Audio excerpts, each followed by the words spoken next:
Hello everybody and welcome to this playthrough for Rookie Division with various win for the Sakura Hills with new hole locations in the Origami 9-hole Cup. Before we take a closer look at the videos, make sure that you do hit the thumbs up button, also subscribe to the channel and turn on the notifications. Have in mind that in this video I'm giving you examples on how you can play the holes, and especially putting much focus on where the new pins stands, so you know how to play when you get into the tournament. Follow the info box on the right hand side to get the club distance adjustment, elevation adjustment, also what ball and club type I suggest you to play with. Have in mind that those are all suggestions and you don't have to follow it if you don't want to, but there's always a plan behind it. Last but not least, improve your game by getting one of our tournament guide packages or tour guide packages on patreon.com/golfclashtommy. The packages start at $2.50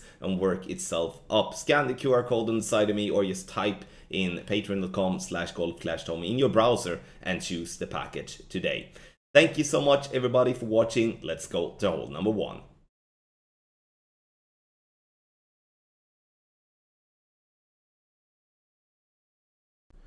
Hole number 1, depending on what wind angle you do have off tee, you're gonna be facing two types of, you're gonna face a decision.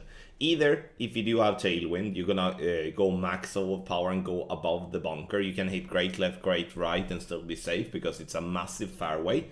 Or you aim before the bunker and bounce over the bunker if you do have a headwind.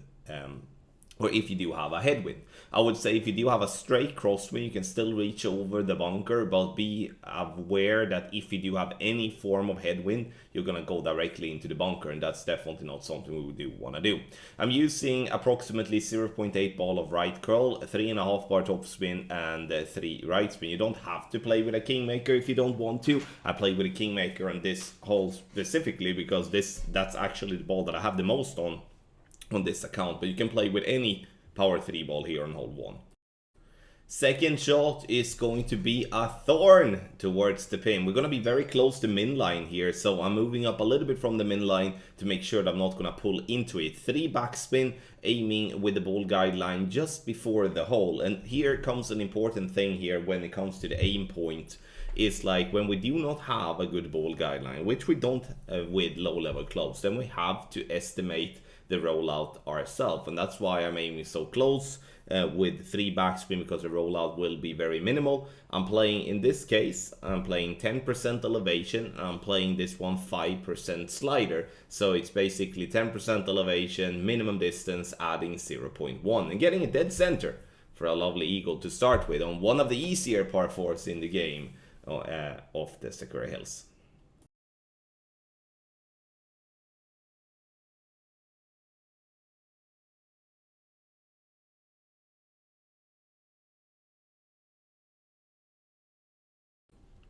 Hole number 2 is very difficult, and I would say it's mainly difficult for one thing, and that is the ball guideline on our long iron. You will hear me talk about that in this video on several holes where we do play with a long iron, how important it would be to have a club such as the Grizzly level 7 that gives us a 4.5 ball guideline. I understand that is just a complaint from my end, because it makes it much harder for us to get it dialed in. Now I'm doing my very best to aim at a hole, but in the end it looks like that I'm aiming slightly left of the hole, which obviously is a problem. I'm playing this shot maximum distance with a 20% over adjustment, hitting a perfect ball, and you see that we bounce nicely on the fairway up towards the right of the green, and it just curves off there. If we would have been a little bit more right, that would have been a very good chance. And you can see there on the green that we are falling, the green is falling right to left, so it almost feels like we should be aiming for the very right of the pin based on the view that we saw there, for the ball to just fall down that little hill and get itself into the hole. But this par 3 is most definitely much tougher this time than what it has been before with the old hole location, which I would say was one of the easier par 3s that we do have in the game. But now with the pin standing way more right, the bunker to the right is in play, and we have less room for error.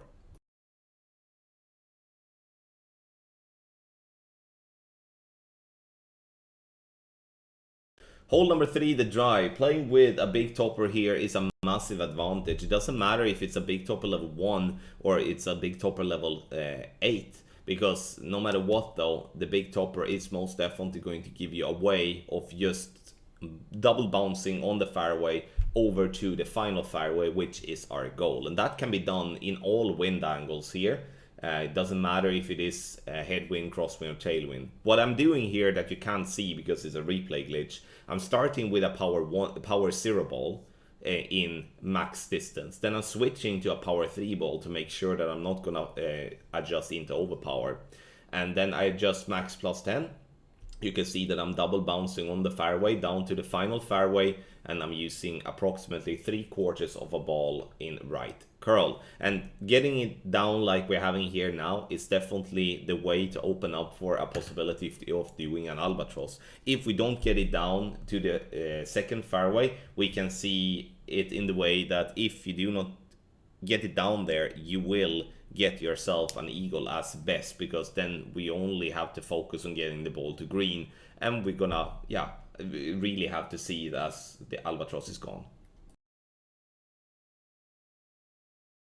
The second shot is most definitely not one of my favorite shots, because we're gonna have to play on this little uphill fairway, which has never and will never be consistent for us to play. You can see that the pin stands way left on the green now, and I would say it's a little bit more manageable than the last time, meaning that I think it's positioned in a better spot, even though I do not believe this is gonna be a hole where the albatross will be that frequent.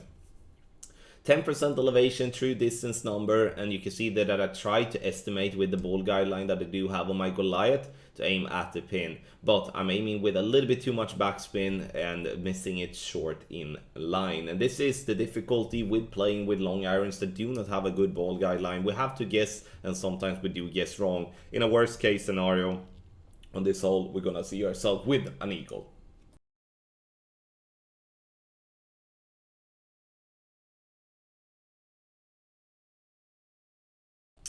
Hole number 4, this is going to be a par 3 that's going to be played very similar to how it was before. I do think though that the difficulty is the same when it comes to having the pin where we have it now in the video, or when it was more left and a little bit further back.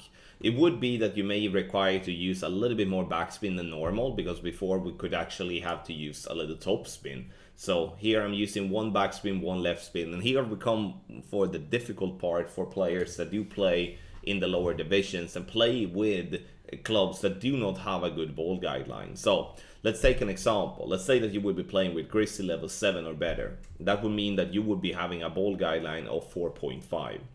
which means that you would have a ball guideline to actually be able to aim directly at the hole.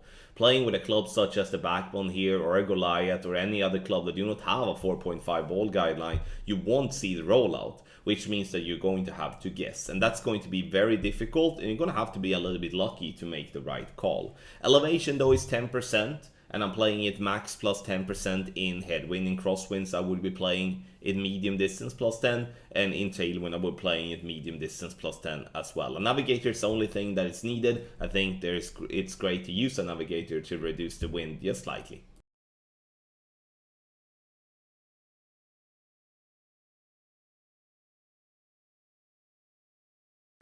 Hole number 5, the drive. Here we do want to get the ball as close to the rough line at the top as possible. I'm using a navigator, but you can use a better ball if you would like. Doesn't have to be a navigator. The navigator in the end gives you a way of using a little bit less than 2 rings of overpower. If you would be playing with a power 2 ball or a power 3 ball, no overpower would be necessary. Bouncing over the rough and the sand there on the left, and now we get that little extra roll, which is nice. 4.5 bar top spin and 1 left spin and we're getting to 347 yards. We do want to get above 340 yards, otherwise the distance will be a problem on the second shot. The second shot I do play with a Guardian. The reason I'm playing with the Guardian instead of doing the classic rough bump is now when the pin stands so far up on the green compared to before, it's going to be much more glitch spots if we're going to get the speed enough towards the pin. If you do have a guardian that is having max backspin, this is the aim point that you should be having. But now when not having full backspin, only having I think 82 in stat with guardian level 4, we need to aim a little bit closer to pin, because the rollback is not going to be as strong as when we do have max backspin. But the idea with this type of shot is what I wanted to display, is that we're using our first bounce on the green and we are going directly at the pin. No elevation whatsoever here, and true club distance number. The difficult part obviously with the guardian in this case is that we do not have a ball guideline to follow. I mean, we do not have a good ball guideline to follow, which is going to have to do some guesswork. However though, going for the rough bump is still going to get you a possibility for an eagle, the same as the guardian, but I do think there is too much risk for the reward that we can get, because there is very few spots in that rough that is consistent enough to attacking the pin every single time, especially now when the pin stands so far back.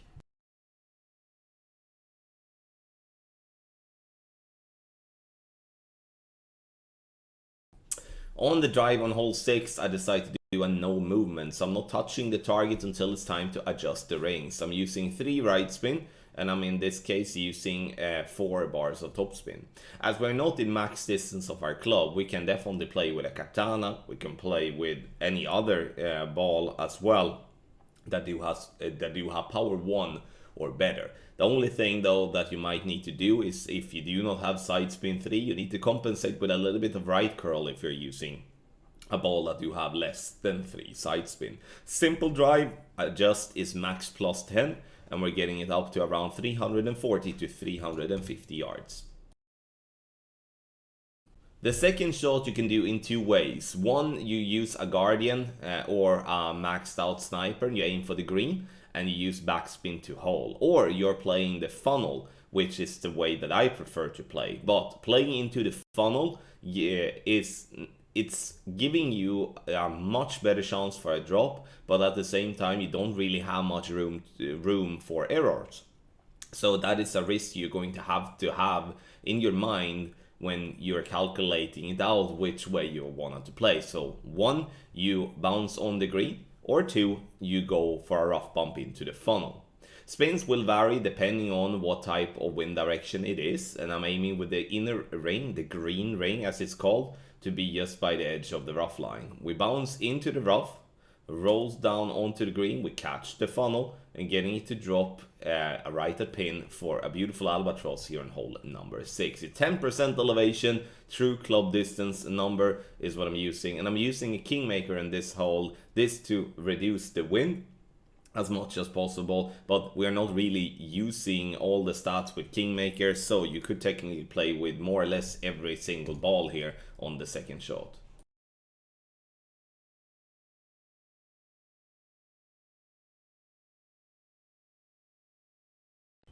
Hole number 7. Here the pin stands way shorter than before, which is gonna make this shot to be harder than before, because now we are somewhat forced to play a rough bump or to play a sound bump if we're gonna have any chance to make an hole-in-one.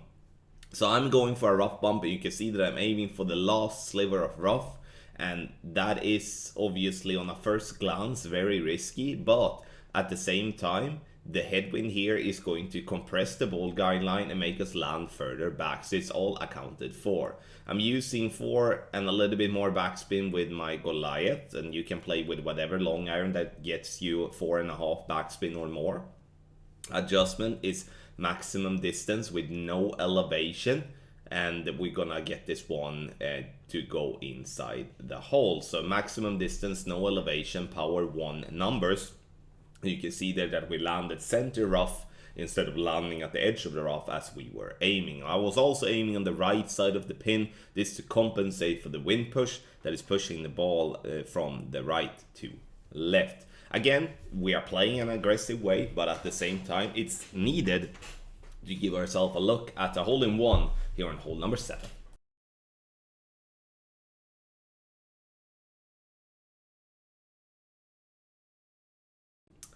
For the drive here, we're going to use the quarterback from NMT, which means that we're not going to touch the target until it's time to adjust the rings.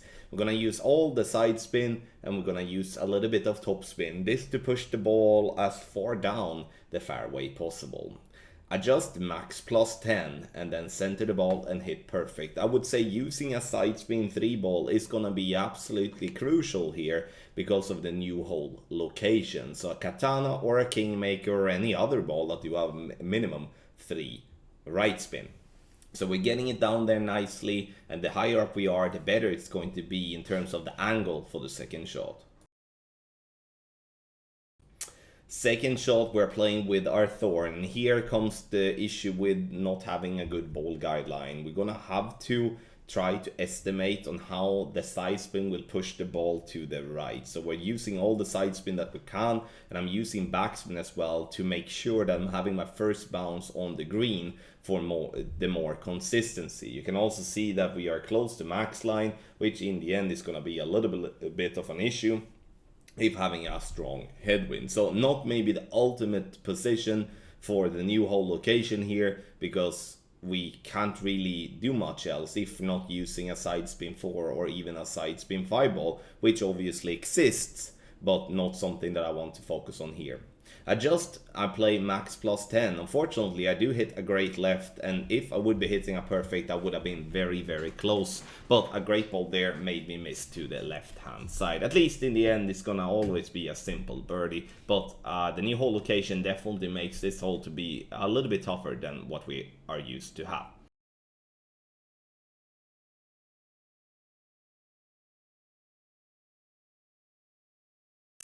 So on the drive here, I would strongly recommend to use the big topper. Doesn't matter what the level you have the big topper in, but we are gonna use it for its top spin. Adjust this max plus 10, and I'm using all the top spin from an NMT position. Adjustment is done. I'm using half a ball of right curl. In the end, I should have used a little bit less based on how close I'm getting to the right hand side here, but getting all the top spin makes the ball roll as long as we want, because we do want to get as far down this fairway, and this is great. Headwind is going to be a problem for those of you not having a big topper, because it's going to be difficult to reach to where we want to reach, but at the same time it's going to be a difficult one nonetheless, because if you're unlucky getting dead rollouts and stuff like that, it's going to be a long way to the green, and this should be considered as an eagle only hole.